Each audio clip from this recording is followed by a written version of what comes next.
Hello everyone. Today we talk about how to fix the app of Zara. We will go to settings. Then we click on apps. After that we will search the app Zara. And we click. Then we will on Forcestop. After that we will go to storage. Then we click on clear cache.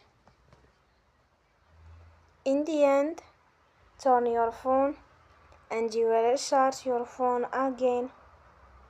Don't forget to support us by like and subscribe. See you next time and thank you for watching.